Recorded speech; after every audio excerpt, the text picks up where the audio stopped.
Kamara McGregor-Brown now has a bachelor's degree after overcoming the temptation to quit. I had moments when I wanted to give up because especially in this bachelor's program, being pregnant, it was very rough. Her grandmother, who raised her, always wanted to live long enough to witness her become a college grad. And yes, that grandmother is a witness. It is always my belief that I can't die now until God give me what he promised me.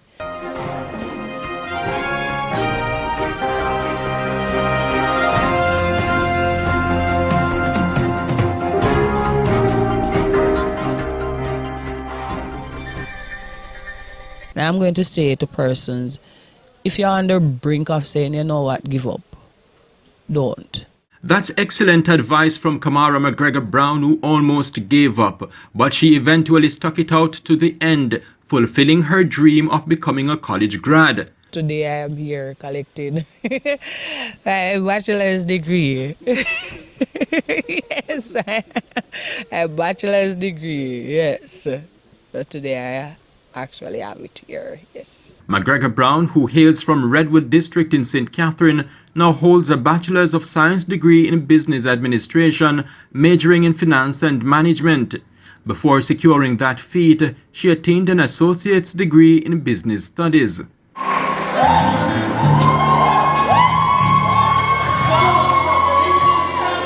On Thursday afternoon, January 26, she walked across the stage at Moneague College in St. Anne as a proud graduate of the educational institution's Glinstead campus.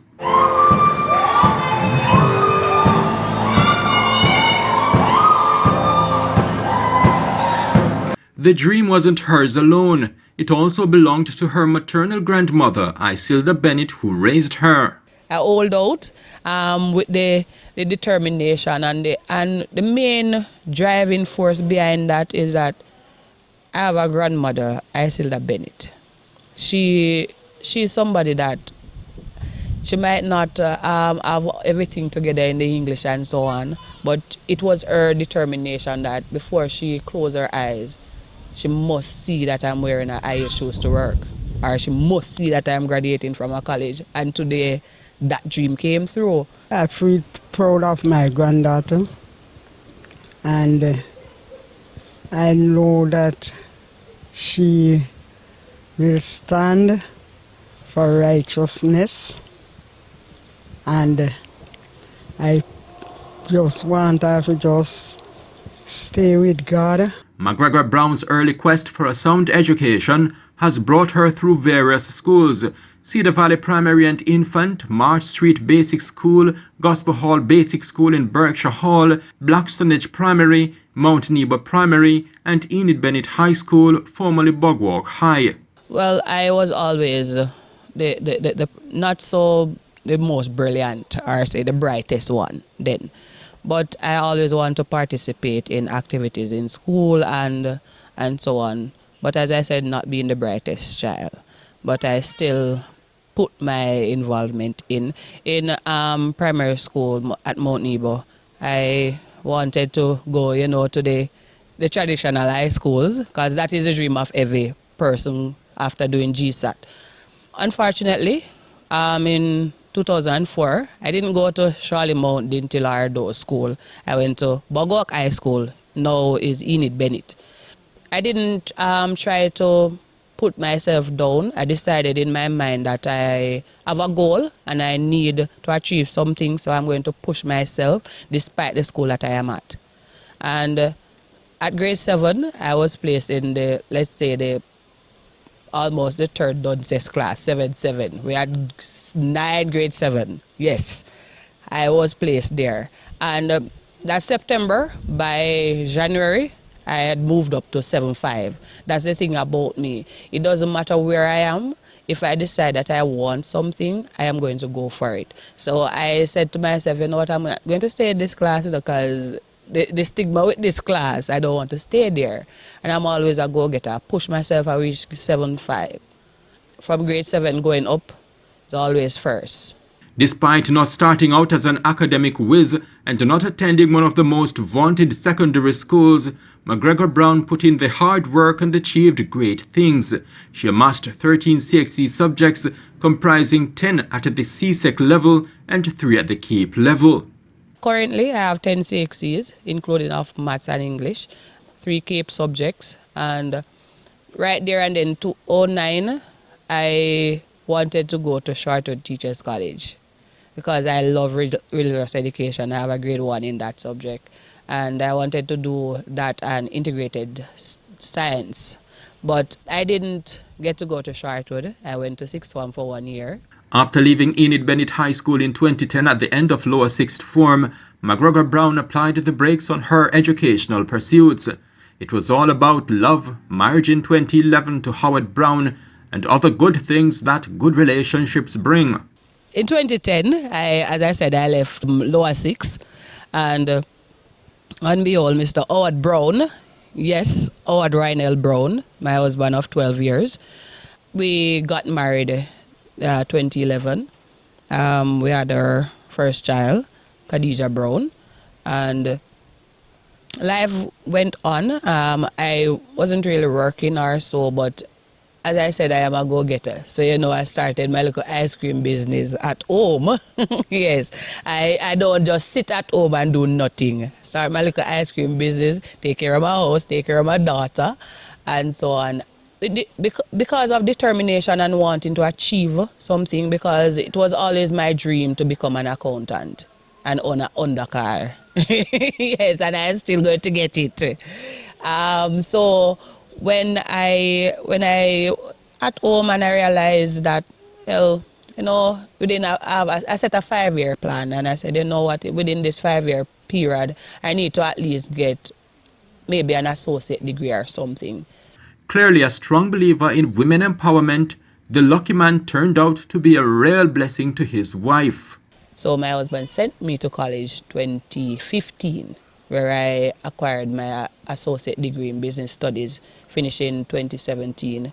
Right thereafter, I had my second child, Kelsey Brown, and there and then, I decided, well, I don't think I should actually just sit at home having 2 babies, having an associate degree. I think I need to pull myself out now and help daddy with some of the bills. Yes, it doesn't matter how small it is. So I decided that I wanted to go out and work. And so I started working at Yorton High School as a clerical assistant. It wasn't a long time or so, but at least I was doing something. And thereafter, leaving Yorton I went to Lorna Auto Prep, where I spent 3.5 years. And right there and then I decided that I wanted to complete the bachelor's. And so I started in 2020, COVID and all of that. Returning to college was not a walk in the proverbial park for McGregor-Brown. While studying, she struggled with her 3rd pregnancy, as well as restrictions imposed nationally to slow the spread of the COVID-19 pandemic. Within doing it, I realized I was pregnant with my 3rd child. It was very difficult, I must say, because that pregnancy was a rather painful one. From the very inception of the child, I realized that I have to be going through pain. And I had a lot of weight on, and I had to battle to go to work plus 2 other children. And I pushed myself, and I said, you know what, I'm not going to defer. I'm going to still complete this. And today, I must proudly say I did. I hold out. McGregor-Brown was on the verge of quitting, but she found strength in positive people, including her lecturer Bridget Flowers. I had moments when I wanted to give up, because especially in this bachelor's program, being pregnant, it was very rough. There are days when I had to speak to my lecturers, especially Mrs. Bridget Flowers. She lectured me.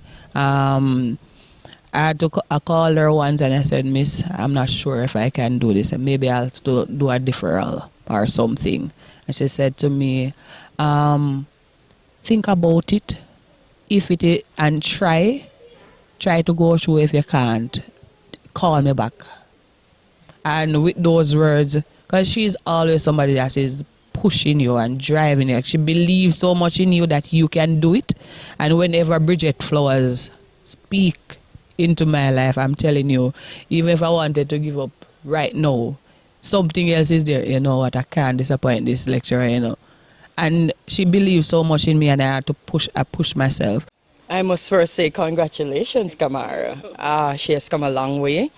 When she started the program with us, it was a little bit challenging for her. You know, there was a time when we thought she would have just walked away from the program because she was under so much pressure, you know, but it was important. And one of the things with my students that I've come in contact with is that it's always important to encourage one-on-one. You know, transforming lives for me is about changing it one student at a time. And so, you know, when the challenges came and she was about to, you know, just give up, I had to just have this one-on-one continuous session. And so whatever encouragement and support that she needed, I was right there to give that support. And so because of that, and I'm certain her own endeavors and determination today, she has finally walked across the stage and collected. And today I'm very proud, very happy that she actually, you know, stick to it. She stuck to the thing and got it done. Very proud of you. And I'm certain that this is not just the, you know, the end of it all, but I'm looking forward to greater things ahead, you know, where she's concerned, wherever she may land in the future, that she will do great, you know. And of course, when the obstacles come, never forget, keep pushing, keep moving. You know, sometimes we need to take a break, you know, because life can be quite challenging. But hey, we're not going to lay down and die, but just keep moving. Take a break and then go again. And I'm certain that you're going to do great, you're going to do well, and just keep pushing forward. And I'm going to say to persons, if you're on the brink of saying, you know what, give up, don't. Get a piece of paper, write down all of your accomplishments. Try to see all of the bad things that keep on happening, and then what happens. If the bad really outweighs all of the good that is happening to you, I'm still not going to say give up. Pray more about it. You see, sometimes when you use your own knowledge and your research and you try to do it and maybe do your best and you get a C, it is better than for getting it from somebody else and get an A and you don't understand what you are doing. You don't understand what you are doing. And sometimes you just need to know that, you know what, I can do this. And whatever you are giving, give your best. So you say if your best is a B, continue to give your best. Eventually it's going to turn an A. So don't give up. Constantly pray. And don't say I've been praying all the time. Your prayer will be answered. Continue praying. Don't give up. There are great expectations indeed, not only of McGregor-Brown, but of all graduates of the 66-year-old Moneague College. I think we do have an expectation of our students that they will go there and serve.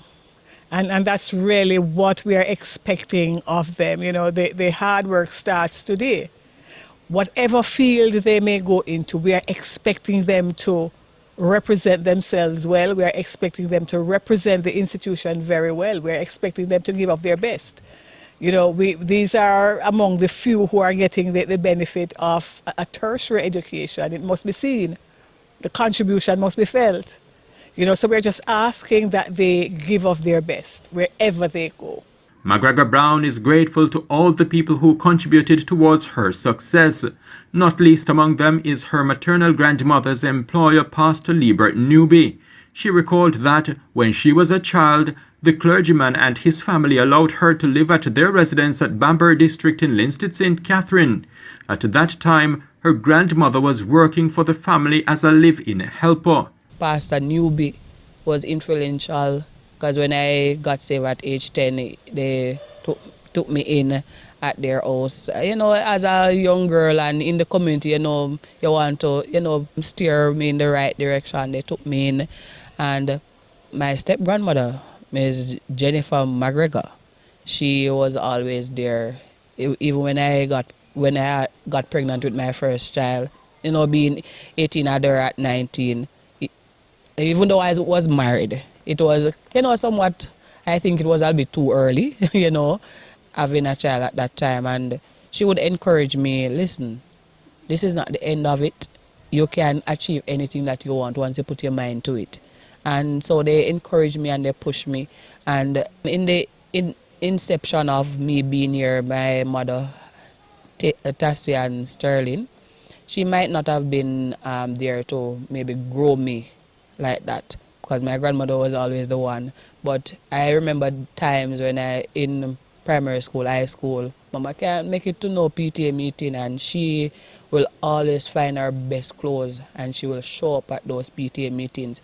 And sometimes she might not have been there growing me like that, but I respect the fact that she could find those times and put on those clothes and be at the PTA meeting. Sometimes she don't understand what the maths is, you know. Whenever I go to the house, or she don't understand what is happening in the book, but she have to say, let me see the homework. What is that? Oh, you get that answer. And funny enough, I was teaching her at that time, and I appreciate that of her.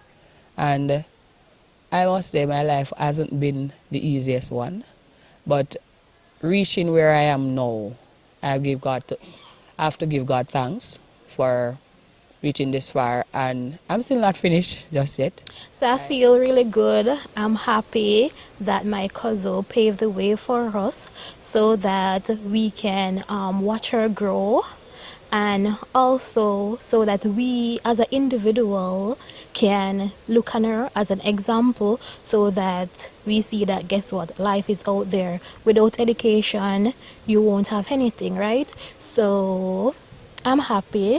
As I said before, she's my mentor because I'm taking my time and to watch her grow and everything.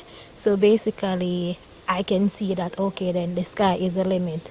So I'm just paving the way and take my little time and grow. So as I said before, congratulations. I'm proud of you, and I know that everybody's proud of you, and I love you. She fulfill her dreams, and I hope that she get a work to go further with her dreams, for I know it don't stop here.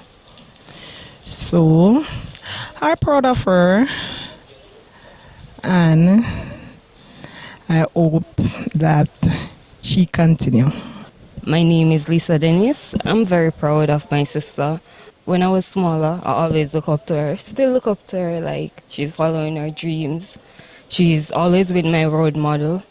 I'm just really proud of her, so congratulations, sister. I love you. Life in Redwood, it hasn't been easy. Never, never, never easy. There were days when we didn't have it all, didn't have everything to eat per se. I remember days when they will send me to the shop, and those are days when they used to wrap up the flour and the sugar in the brown paper, the white one. And you know, as children, you will play a little and you rush. And I remember one time, I think it was I went to buy sugar, and I think maybe rice or something, and you know, both of them collided. And you know, you're going to get some good amount of bean, because at the one money mommy have now, you know, instead we go to shop. And it collided, and I decided, oh Lord, what am I going to do now? Try to scoop it up, but I said, no, this not going to work. Went back to the shopkeeper. And funny enough, but I wouldn't even know back then that Howard Brown, because it was there, his parents' shop. And I went back to the shop, asked Miss Maureen, that is Howard's mother. And I explained to her, I said, the stuff's throw away. And funny enough, she gave back some to me. and I went home with it. Yes, went home with it. But there are kind persons in the community, persons who will look out for you. What we are known for are bad roads, no water. We go to spring, or you know, travel far distance to get water and stuff like that. But we had light. Yes, we do have light. But roads and stuff like those water, those commodities weren't so free there. Now it is improving because actually I'm living in Redwood now. Yes, so I've been back to Redwood for 12 years now. I went back, yes, after I went back to Redwood in 2011 after getting married because Howard actually in Redwood. So I'm back in Redwood for 12 years now. And the water is there more. The road's still bad, but there are other stuff. And it's a lively community.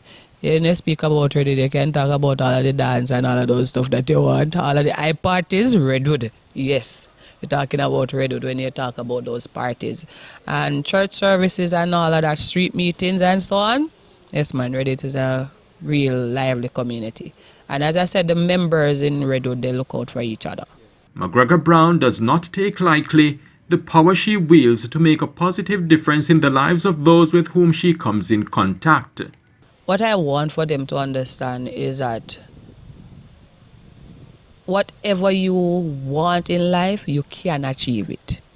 Once you put your mind to it and you are dedicated in getting it, you will achieve it. And we don't have to be millionaires for us to be doctors or so on. We didn't have it. My husband didn't have it all, but he was dedicated enough to say, I want for you to be on a certain wavelength. Mr. Brown will be going up the ladder and he doesn't think that his wife's supposed to be down there. So once he go up, wife coming up behind him. And so I want my daughters, I have 3 daughters, and I want them to understand, push ahead, and with whatever you have, you can make life from it. And daddy and mommy did what we have to do in order for your life not to be so difficult as I would have passed through before. But just be determined enough to get what you want. And I must say, my first daughter, that little girl, is a determined girl. She's going to be doing PEP this month, so I have a baby going into grade 7 September. I feel really good that she has achieved her bachelor's degree, and she's a motivation to me. And she's also following in my footsteps. She also got saved at age 10. So she's a Christian. She received the infilling of the Holy Ghost as well. And that's when I started, age 10. And I set the example, set the pace for the girls. McGregor-Brown, who currently works at a school as a secretary with responsibility for accounting, intends to fulfill her dream of becoming a fully fledged accountant. She also wants to pursue a master's degree in human resource management. But for now, she is celebrating her bachelor's with her friends and family and with a kiss. Reporting from Moneague College in St. Anne, this is the Jamaica Beacon. Thanks for watching, and remember, stay positive. Don't give up on your dreams.